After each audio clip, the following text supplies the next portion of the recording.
ሰላም ቅዱሳን እንደምን አላችሁ? ይህ በጄኤምኤም ቴሌቪዥን የማለዳ ስንቅ የተሰኘ ፕሮግራማችን በየማለዳው የሚተላለፍ ፕሮግራማችን ነው። ዛሬ ደግሞ እግዚአብሔር በሰጠን እድል እግዚአብሔር በሰጠን ጊዜ ከእግዚአብሔር ቃል አንድ ስፍራ እናይና እንደዚህ እግዚአብሔር ቃል ደግሞ እንጸልያለን። እግዚአብሔር ደግሞ እንደ ቃሉ መልካም ነገር በህይወታችን ያደርጋል። ዛሬ ደግሞ እንድናየው የፈለኩት የእግዚአብሔር ቃል እዚህ ሮሚ ምዕራፍ 12 ከአንድ ጀምሮ ያለውን ቃል ነው። እንደዚህ ይላል፣ እንግዲህ ወንድሞች ሆይ ሰውነታችሁን እግዚአብሔርን ደስ የሚያሰኝና ሕያው ቅዱስ መስዋዕት አድርጋችሁ ታቀርቡ ዘንድ በእግዚአብሔር ርህራሄ ለምናችኋለሁ። እርሱም ለአእምሮ የሚመች አገልግሎታችሁ ነው። የእግዚአብሔር ፈቃድ እርሱም በጎና ደስ የሚያሰኝ ፍጹምም የሆነውን ነገር ምን እንደሆነ ፈትናችሁ ታውቁ ዘንድ በልባችሁ መታደስ ተለወጡ እንጂ ይህንን ዓለም አትምሰሉ ይላል። ጳውሎስ እንግዲህ ለሮሚ ሰዎች የጻፈው መልእክት ነው። እንግዲህ ወንድሞች ሆይ ሰውነታችሁን እግዚአብሔር ደስ የሚያሰኝ ሕያውና ቅዱስ መስዋዕት አድርጋችሁ ታቀርቡ ዘንድ በእግዚአብሔር ርህራሄ እለምናችኋለሁ ይላል። ቅዱሳን ሰውነታቸውን ሕያውና ቅዱስ መስዋዕት አድርገው ለእግዚአብሔር ያቀርቡ ዘንድ ይሄ ሰውነታችን ይሄ አካላችን ምን ስለሆነ ማለት ነው? ቤተ መቅደስ ሆኗል። ያ ቤተ መቅደስ ምንድነው? ይሄ ቤታችን የምን ማደሪያ ሆኗል ስንል ክቡሩ ንጉሱ ትልቁ ቅዱሱ ንጹህ እግዚአብሔር በዚህ መቅደስ ውስጥ ምን መሆን ፈልጓል ማለት ነው? ማደር ፈልጓል። አንድ ቦታ ለማደር አንድ ቦታ ለመተኛት ሁላችንም ምቹ ሁኔታ እንደምንፈልገው ሁሉ አልጋ ላይ ለመተኛት ንጹህ አንሶላ፣ የሚመች ፍራሽ፣ የተረጋጋ ቤት፣ ጸጥታ የተስተካከለበት ቤት እንደምንፈልግ ሁሉ እግዚአብሔር ደግሞ ከኛ በበለጠ ከኛ በተለየ መንገድ ምን ይፈልጋል ማለት ነው? የተመቸ ሁኔታ። እኛ የተመቸ ሁኔታ አንሶላ፣ ንጹህ ፍራሽ እንደምንፈልገው ሁሉ የተመቸ ፍራሽ እንደምንፈልገው ሁሉ እግዚአብሔር ደግሞ ቅዱስ ነውና እግዚአብሔር ደግሞ ንጹህ ነውና ምንን ይፈልጋል ማለት ነው? የተመቸን አካል። ምን አይነት የተመቸ አካል ስንል ይሄ ሕያውና ቅዱስ መስዋዕት ሆኖ ለርሱ የቀረበ አካል ይፈልጋል። ምን እንዲሆን? ተመችቶት እንዲኖር፣ ደስ ብሎት እንዲኖር፣ ተደላድሎ እንዲኖር። አንድ ያልተመቸና ንጹህ ያልሆነ ቦታ ላይ እኮ የማደር ግዴታ ቢደረግብን እኮ እናድራለን። ግዴታ ቢሆን አማራጭ ብናጣ እኮ እናድራለን። እየቀፈፈን እያስጠላን ሳይመቸን እንቅልፍ ሳይወስደን ግን ምን እንላለን? መንጋቱ አይቀርም ይነጋል፣ እናድራለን። ደግመን ግን እዛ ቦታ በሌላ ጊዜ ልናድር የምንችልበት ሁኔታ ቢፈጠር ምን እንላለን? ያንን ያሳለፍነውን ጊዜ ስለምናስብ በፍጹም አላረገውም ነው የምንለው። ምን ስላስተናገድን? የማይመችና ደስ የማይል ነገር ስላስተናገድን ማለት ነው። ማደራችን ግን አልቀረም። አንዴ ወዶና መርጦኛ ጋር የመጣ እዚህ መቅደስ ውስጥ ማደር የፈለገ እግዚአብሔር ቅዱሱን መንፈሱን እያበሳጨን ቅዱሱን መንፈሱን እያማረርን ሊኖር ይችላል። ሳይመቸው ደስ ሳይለው ሊኖር ይችላል። በመጨረሻ ላይ ግን እግዚአብሔር ከእንደዚህ አይነት ነገር ላይ ጋር ደባል ሆኖ የመኖር ሐሳብ ስለሌለው ከኃጢአት ጋር ከአመጽ ጋር ከርክሰት ጋር ከመዳራት ጋር ከሴሰኝነት ጋር ሰውነታችንን ለአመጽ የጦር ዕቃ አድርገን ባዘጋጀነው ማንነት ላይ ግን ተዳብሎ የመኖር ሐሳብ ስለሌለው እግዚአብሔር ጨዋ አምላክ ስለሆነ ከውስጣችን ወጥቶ ሊሄድ ይችላል። ስለዚህ ምንድነው ይሄ ቃል የሚመክረን ስንል ይሄ ሰውነት ይሄ አካል ተዋጅቷልና ተገዝቷልና ሕያው ቤተ መቅደስ ሆኗልና የእግዚአብሔር ማደሪያ ሆኗልና ይሄን ሰውነታችሁን ምን አድርጉ ይላል? ሕያውና ቅዱስ መስዋዕት አድርጋችሁ ለእግዚአብሔር ምን በሉት ይላል? አቅርቡት ይላል። ስጡት፣ አቅርቡለት ይላል። አሁን ይሄ ምንን ይገልጻል? ፈቃደኝነትን ይገልጻል። አንድ ነገር ከመሆኑ በፊት ሕያውና ቅዱስ መስዋዕት ለእግዚአብሔር የተመቸ አካል ለእግዚአብሔር የተመቸ ማንነት እንዲኖረን መጀመሪያ ምን ያስፈልጋል? ፍላጎት ያስፈልጋል። ፍላጎት ካለን አንድ ነገር ከፈለግን ጌታ ኢየሱስ እንኳን ተከተሉኝ ሲል ምን ብሏል? ማንም ሊከተለኝ የሚወድ ቢኖር መስቀሉን እለት እለት ተሸክሞ እለት እለት ምን ይበለኛል? ይከተለኛል። ከምን ይጀምራል ማለት ነው? መስቀል ተሸክሞ እለት እለት ኢየሱስ ክርስቶስን ለመከተል መውደድ መፈለግ ያስፈልጋል። ከፍላጎት ነው አንድን ነገር ማድረግ የምንችለው። ሳንፈልግና ፈልገን ተገደንና ወደንና ፈቅደን የምናረጋቸው ነገሮች በጣም የተለያዩ ናቸው። ምንም አያገናኛቸው። እኔ ፈልጌ ማረገው ወድጄና ፈቅጄ ማረገውና ሁኔታዎች አስገድደውኝ ሰዎች ይሉንታ ሲዘውኝ በተለያየ ሁኔታ ባስገዳጅ ሁኔታ ያላመንኩበትን ነገር ማድረግና ወድጄ ፈቅጄ አምኜበት ማረገው ነገር በፍጹም የማይገናኝ ነው። ወደንና ፈቅደን የምናረገው ነገር በጣም ደስ የሚል በጣም ፐርፌክት በሆነ መንገድ እናከናውነዋለን። ስለዚህ እዚህ ጋር አሁን ስለ ሰውነታችን ሲነግረን ሕያውና ቅዱስ መስዋዕት አድርጋችሁ አቅርቡ ሲል ማቅረብ መፈለግ ነው። እንደዛ እንዲሆንልን መፈለግ ነው። ስንፈልግ እናቀርብለታለን። ስናቀርብለት እግዚአብሔር ደግሞ ተመችቶት በእኛ ህይወት ይኖራል ማለት ነው። ሕያውና ቅዱስ መስዋዕት አድርጋችሁ ታቀርቡ ዘንድ በእግዚአብሔር ርህራሄ እለምናችኋለሁ ይላል ጳውሎስ። እለምናችኋለሁ ነው ያለው። አስገድዳችኋለሁ አድርጉ ምናምን ብሎ ተቆጥቶ በተክሳጽ ትእዛዝ አይደለም የሰጣቸው። በእግዚአብሔር ርህራሄ እለምናችኋለሁ አለ። ይሄ የሚሆነው እኔ በመገሰጽና በመቆጣት ማመጣው ነገር አይደለም። ሰውነትን ሕያውና ቅዱስ መስዋዕት አድርጎ ለእግዚአብሔር ማቅረብ የሚቻለው ሲፈለግና ሲፈቀድ ብቻ ነው። አስገድጄ ተቆጥቼ ገስጬ የሆነ የሚያስጨንቅ ንግግር ተናግሬ ዋላችሁ ትቀሰፋላችሁ ትቆረጣላችሁ እንዲና እንዲያ ትደረጋላችሁ ብዬ አስፈራርቶ ጳውሎስ ይህን ነገር በሰዎች ላይ ማምጣት እንደማይችል ገብቶታል። ይሄ የሚሆነው በፈቃደኝነት ላይ ነው፣ በፍላጎት ላይ ነው፣ እሺ በማለት ላይ ነው፣ በመታዘዝ ላይ ነው፣ ይሁንልኝ ብሎ በእግዚአብሔር ፊት በማቅረብ ላይ ነው። ይህ እንዲሆን እለምናችኋለሁ። እምለምናችሁ ደግሞ በእግዚአብሔር ርህራሄ ነው ይላል። ስለዚህ ማደሪያ ስለሆናችሁ ሰውነታችሁን በእግዚአብሔር ርህራሄ ሕያውና ቅዱስ መስዋዕት አድርጋችሁ እንድታቀርቡ እለምናለሁ ይላል። እርሱም ይላል ከዛ እርሱም ለአይምሮ የሚመች አገልግሎታችሁ ነው ይላል። ለአይምሮ የሚመች አገልግሎታችሁ ነው። ምንም በቃ ይሄ ክስ የሌለበት ምንም አይነት ነገር የሌለበት ለአይምሮ የሚመች አገልግሎት ነው ይላል። ይሄ ማለት አገልግሎት አያስፈልግም ማለት አይደለም። አብዛኛ ሰዎች እንደዛ የሚሉ ሰዎች አሉ።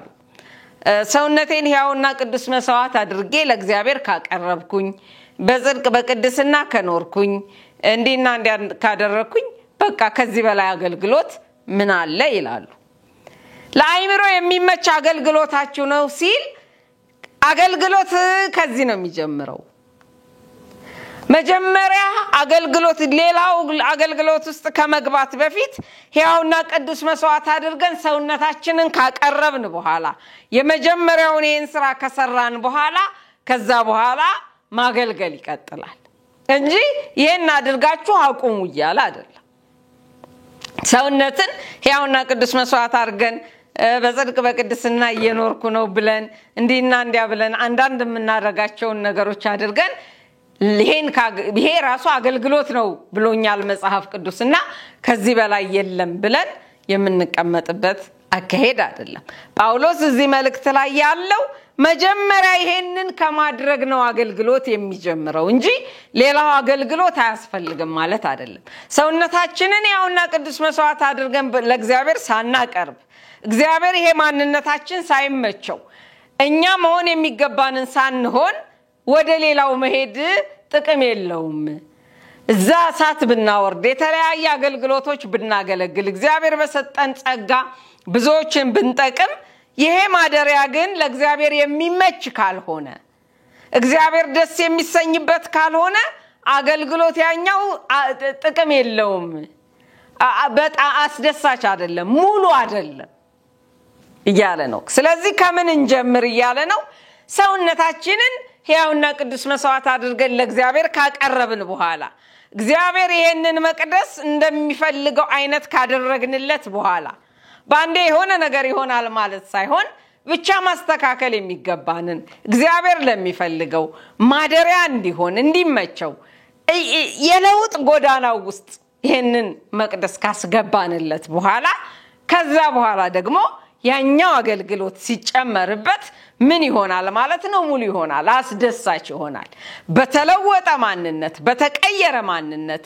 እግዚአብሔርን በሚያስደስት ማንነት ውስጥ ሆነን ሌሎችን መጥቀም እንችላለን እግዚአብሔርን ሳናስደስት ሌላ ሰውን ማስደሰት እግዚአብሔርን ያሳዘንን ሌላ ሰው መጥቀም እግዚአብሔር ይሄ ማንነታችን ሳይመቸው ለሌላ ሰው መፍትሄ እንሆናለን ማለት አይቻልም ይያለን ነው የእግዚአብሔር ቃል ነገር ግን ሕያውና ቅዱስ መስዋዕት አድርገን ራሳችንን ለእግዚአብሔር ስናቀርብ ደግሞ በቃ ከዛ በኋላ አገልግሎት አያስፈልግም አገልግሎት ማለት ይሄ ነውም ይያለን አይደለም የእግዚአብሔር ቃል ከየት ይጀምራል ከዚህ ይጀምራል የእግዚአብሔር ቃል እንደሚመክረን ማለት ነው ይሄ ለአይምሮ የሚመች አገልግሎት ነው በቃ ጥሩ አካሄድ ካለን እግዚአብሔር ደስ እየተሰኘብን ካለን መቅደሱ ከተመቸው የሌላውንም ሰው አይምሮ አይረብሽም እኛም የምንከሰስበትና የምንኮነንበት ነገር አይደለም ያለ ይነናል ግን ይሄን በማድረግ ውስጥ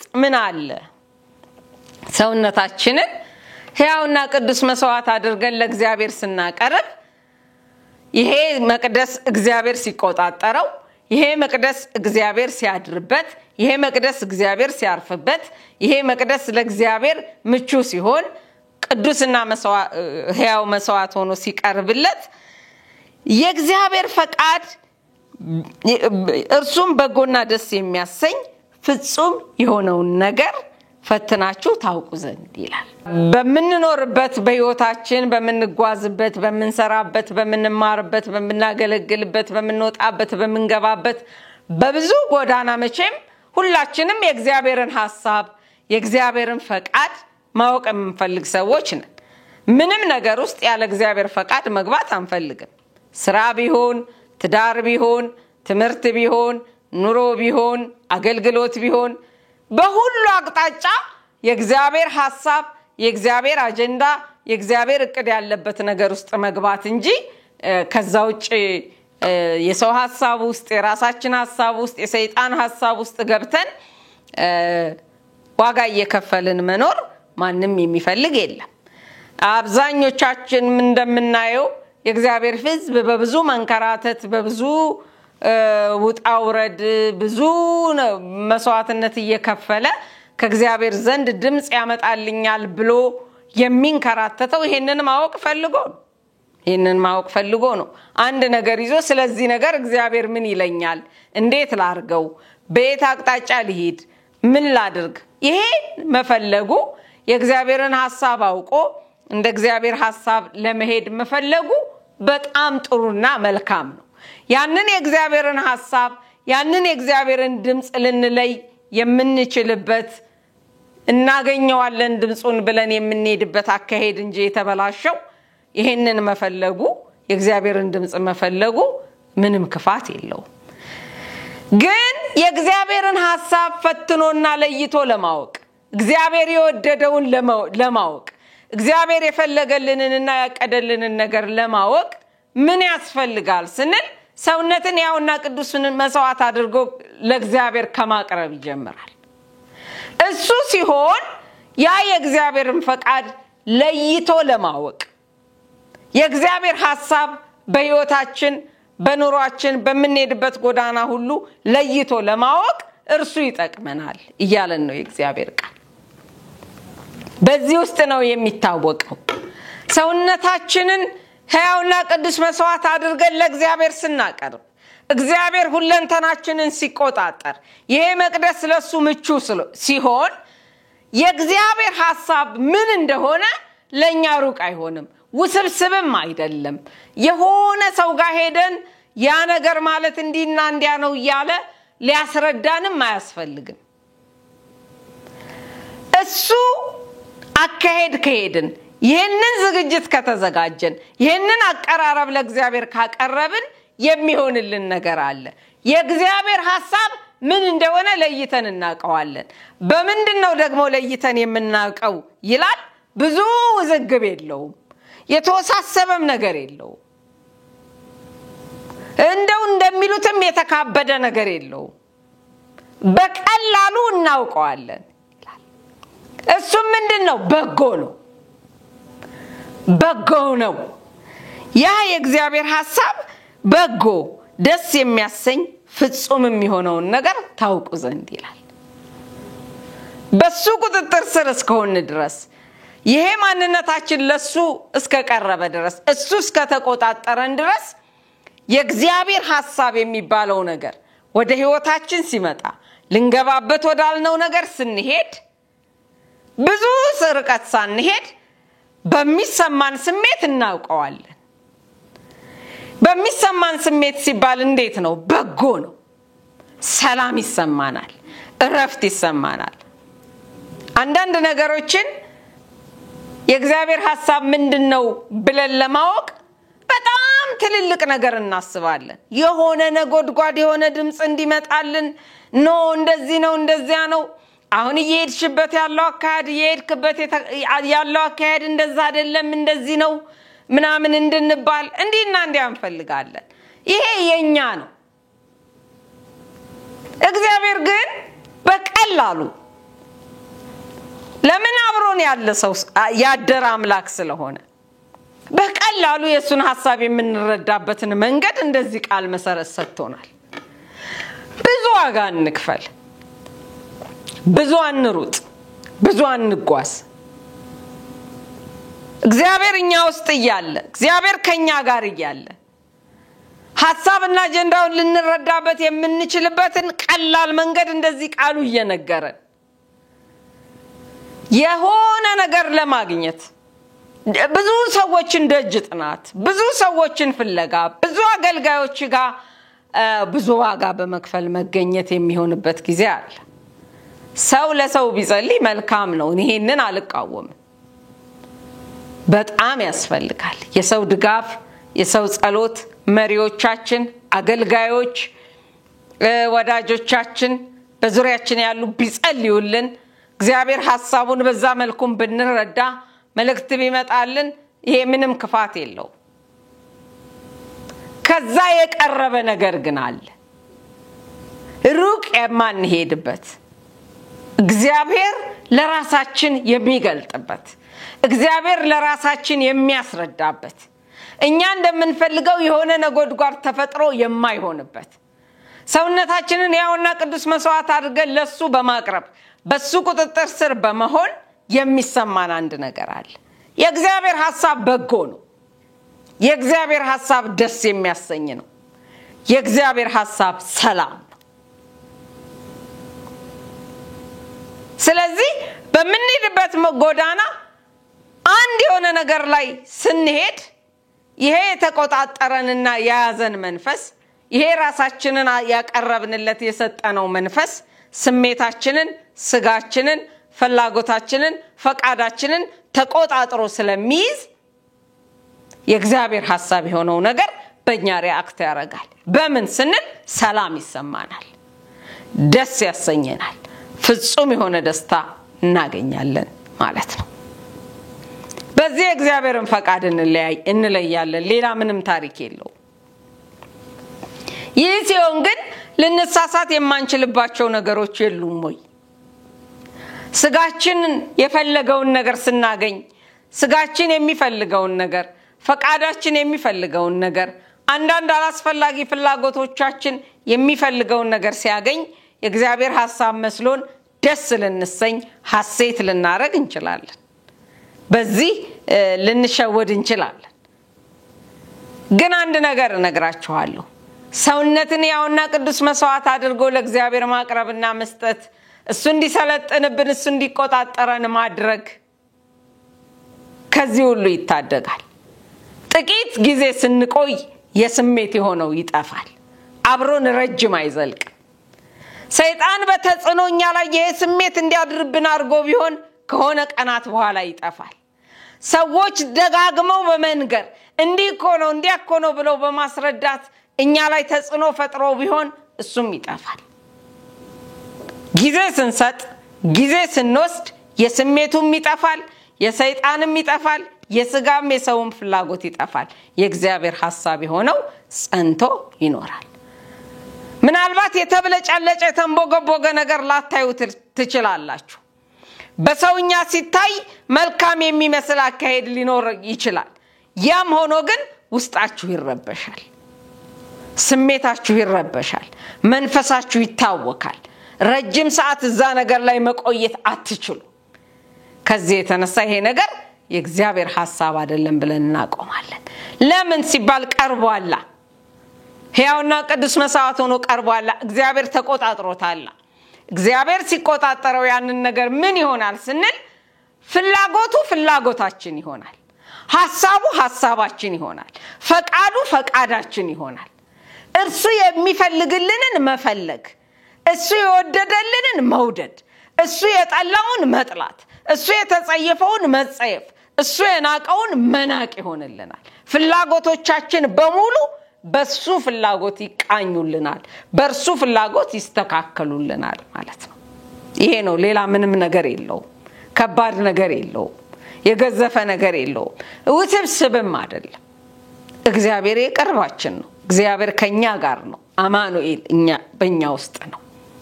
በእኛ ውስጥ ሆኖ ሊያደርግ የወደደውን ሁሉ በሕይወታችን የሚያደርግ ነው። ፈቅደን ሁለንተናችንን በመስጠት ይቆጣጠረውና የሱ የሆነውን ነገር ማስተናገድ የምንችልበት ሕይወት ይሆንልን። ፈትናችሁ ታውቁ ዘንድ በልባችሁ መታደስ ተለወጡ እንጂ ይህንን ዓለም አትምሰሉ ይላል። እግዚአብሔርን ፈቃድ ለይቶ ማወቅ፣ ለእግዚአብሔር ፈቃድ ዲሳይድ ያረግን በመሄድ ውስጥ ምን አለ ሲባል ልብ ይታደሳል፣ አይምሮ ይታደሳል፣ ይለወጣል። ምን አይነት ለውጥ ስንል ይሄንን ዓለም የማንወድበት ለውጥ። የእግዚአብሔር ቃል ቲቶ ላይ እኮ እንደዚህ ይላል፣ ጸጋ ተገልጧል ይላል። ጸጋ ተገልጧል። ይሄም ጸጋ የሚያረግልን ምንድነው ስንል ዓለማዊ ምኞትን እየካድን እየተጸየፍን የተባረከውን ተስፋችንን ትኩር ብለን እየተመለከትን እንድንሄድ የሚያደርግ ነው ይላል። ስለዚህ በልባችሁ መታደስ ተለወጡ ሲል ይሄ ጸጋ አለ። በልባችን መታደስ እየተለወጥን ስንሄድ፣ በልባችን መታደስ እየተቀየርን ስንሄድ፣ ሕያውና ቅዱስ መስዋዕት አድርገን ሰውነትን ለእግዚአብሔር በማቅረብ ውስጥ ነው የልብ መታደስ፣ የአይምሮ መታደስ፣ ለውጥ ከለውጥ ወደ ለውጥ የምንሄድበት ማለት ነው። ይሄ በሆነ ቁጥር ምን እያልን እንሄዳለን? ዓለማዊ የሚባል ነገርን እየተውን እሷን መምሰል እያቆምን ከሷ መልክ ከዓለም መልክ እየወጣን የመንግስቱን የመንፈሳዊው ዓለምን መልክ እየመሰልን የምንጓዝበት ሕይወት ይኖረናል ማለት ነው። ስለዚህ የልብ መታደስ ያለው በዚህ ውስጥ ነው ወገኖቼ። ሰውነትን ሕያውና ቅዱስ መስዋዕት አድርጎ ለእግዚአብሔር ማቅረብ ለእግዚአብሔር እንዲመቸው ይሆናል የመጀመሪያው። ይሄ መቅደስ ደስ ይያለው ተመችቶት የሚያድርበት፣ ደስ ብሎት የሚያድርበት፣ መንፈሱ ሳይበሳጭ የሚያድርበት፣ መንፈሱ ሳይማረር የሚያድርበት፣ ደስ ብሎት የሚኖርበት ለእግዚአብሔር የመጀመሪያው ይሆንልናል። የእግዚአብሔር ደስታ ደግሞ ለኛ ኃይል ይሆነልን። የእግዚአብሔር ደስታ ኃይላችሁ ነው ስለሚል የእግዚአብሔር ቃል፣ የእግዚአብሔር ደስታ ደግሞ ለትለት ኃይል ይሆነልን የምንኖርበትን ሕይወት ያበዛልናል ማለት ነው። በሁለተኛ ሰውነታችንን ሕያውና ቅዱስ መስዋዕት አድርገን ለእግዚአብሔር በማቅረብ ውስጥ የእግዚአብሔርን ሐሳብና ፈቃድ የመለየት ችግርና ውዝግብ ውስጥ አንገባም። ኦሬዲ ሰውነታችን ሕያውና ቅዱስ መስዋዕት ሆኖ ስለቀረበ በእግዚአብሔር ቁጥጥር ስር ስለሆነ በመንፈሱ ቁጥጥር ስር ስለሆነ አካላችን ሪአክት የሚያደርገው የእግዚአብሔር ሐሳብ የሆነውን ነገር እንድንወድ ያልሆነውን ነገር ደግሞ እንድንጸየፍ ያደርጋል። በሶስተኛ ደረጃ አእምሮአችን ይታደሳል፣ ልባችን ይታደሳል። ከለውጥ ወደ ለውጥ እንሄዳለን። ይህ በሆነልን ቁጥር የዓለምን መልክ ያስወገድን የመንፈስ መልክ በእኛ እየተገለጠ ወደምንሄድበት ህይወት ያስገባናል። ስለዚህ ይሄ ለአእምሮ የሚመች አገልግሎታችን ነው። ለአእምሮ የሚመች አገልግሎታችን ነው ሲባል አገልግሎት ማለት ይሄ ነው ማለት ሳይሆን ይሄ ከሆነ በኋላ የምናገለግለው አገልግሎት ሙሉ ይሆናል። በተለወጠ ማንነት በተቀየረ ማንነት እግዚአብሔርም ደስ ብሎት ሰውም ደስ ብሎት የምናገለግልበት ህይወት ይበዛልናል እንጂ እዚሁ ላይ ይቆማል። ይሄ ብቻ ነው ማለትም አይደለም። እግዚአብሔር ይሄን ጸጋና መንፈስ ይሄን የለውጥ ጎዳናና ህይወት በጌታ በኢየሱስ ስም በዘመናችን ያብዛልን ያደርግልን። እንደዚህ ቃል ከኔ ጋር አብረን እንጸልያለን። እግዚአብሔር ደግሞ መልካም ያደርግልናል። ሃሌሉያ ኢየሱስ። እናንተ የእግዚአብሔር ቤተ መቅደስ ናችሁ እንደሚል ቃል የእግዚአብሔር ማደሪያ እንደሆናችሁ አታውቁምን? ይህን መቅደስ ሊያፈርስ የወደደ ደግሞ ራሱ እግዚአብሔር ያፈርሰዋል እንደሚል ቃል ዛሬ እኔና ወገኖቼ ለዚህ መፍረስ ላንዳረግ እንደ ቃልህ እውነት በፊትህ ልንለምንሃለንና ይህንን እድልና ጊዜ ይህንን መልካም ምክር የሰጠህን አምላካችን አባታችን ወዳጃችን በጌታ በኢየሱስ ስም እናመሰግንሃለን። አንተ የሚበልጠውን የሚረባንን ከአገልግሎት የሚቀድመውን ደግሞ አገልግሎቴ ብቻ ያልሆነውን ያስረዳህን የገለጥክልን ጌታ እኛን ለመምከር እንግድና አደራረግህን ለማሳወቅ አሁንም የማትደክም የማትታክት መልካም ወዳጃችን ስለሆንክልን ስምህ ይባረክ። እንደዚህ ቃልህ ደግሞ ሰውነታችሁን ሕያውና ቅዱስ መስዋዕት አድርጋችሁ ታቀርቡ ዘንድ በእግዚአብሔር ርህራሄ ለምናችኋለሁ እንደሚል እኔና ወገኖቼ ቅዱሳን ሕዝብህ ሰውነታችንን በዘመናት መካከል ቅዱስና ሕያው መስዋዕት አድርገን ላንተ በማቅረብ የአመጽ የጦር ዕቃ ሳይሆን የጽድቅ የጦር ዕቃ አድርገን ላንተ ለማቅረብ የምንኖርበት መለኮታዊ ጸጋና መንፈስ እንዲበዛልን ያልተገራ ያልተሸነፈ ማንነታችን ዛሬ በጸጋ ጉልበት እንዲገራ በመንፈስ ጉልበት እንዲስተካከል በመንፈስ ኃይል እግዚአብሔር የዘላለም አምላክ ሆይ ለተፈለገው ዓላማ እንዲውል ትክክለኛ አንተ መቅደስ ሕያው ቤት እንዲሆን በክቡር ድንጋይ የተገነባ እግዚአብሔር ሆይ ላንተ የተመቸ ላንተ የተስተካከለ እንዲሆን በጌታ በኢየሱስ ስም እንለምንሃለን። እግዚአብሔር ሆይ ዛሬ ጸጋህ እንዲያገኘን መንፈስህ እንዲያገኘን ክብርህ እንዲያገኘን ኃይልህ እንዲያገኘን ከዚህ የተነሳ ያንተን ጎዳና ማወቅ ለኛ ከባድ ሆኖብናል፣ ውዝግብ ሆኖብናል። ስሜታችን ነው ፍላጎታችን ነው ወይስ ያንተ መንፈስ ነው እየነገረን ያለው ብለን ውዝግብ ውስጥ የገባ ነው ከዚህ ከመጉደላችን የተነሳ ነውና ዛሬ መመለስ ሊሆንልን ሰውነታችን ያውና ቅዱስ መስዋዕት ሆኖ ላንተ ለመቅረብ ያንተን ነገር ለማወቅ ያንተን ነገር ለመገንዘብ ፈጽሞ ዋጋ መክፈልና ርቀት ላይ ሆንብን በአይምሮ መታደስ ለውጥ በልብ መታደስ ለውጥ ከዓለም መልክ መላቀቅ ወደ መንፈስ መልክ መግባት ወደ ልጅ መልክ መግባት ወደ ሰማያዊ መልክ መግባት የሚመች መቅደስ ወደምንሆንበት ማንነት መግባት እንዲሆንልን በዚህ ጸጋና መንፈስ ነውና ወገኖቼን ሕዝብህን እንድትጎበኘን እንድትለውጠን እንድትቀይረን ፍጹም ፈውስህ እንዲያገኘን በጌታ በኢየሱስ ስም እንለምንሃለን። ከዚያ ጎደለን አመለካከት ከዚያ ጎደለን ዕውቀት ያዝናቸው እንዲህና እንዲያ ብለን የጨበጥናቸው ልማዶች ወጎች ስርዓቶች ግን ያልረቡን ያልጠቀሙን ለዚህ ብቁ እንዳልሆነ ያደረጉን ነገሮች በሙሉ በጌታ በኢየሱስ ክርስቶስ ስም ለቀውን እንዲሄዱ ነው ጸልያለሁ። ስለ ሁሉ ክብር ላንተ ይሁን በጌታ በኢየሱስ ስም አሜን።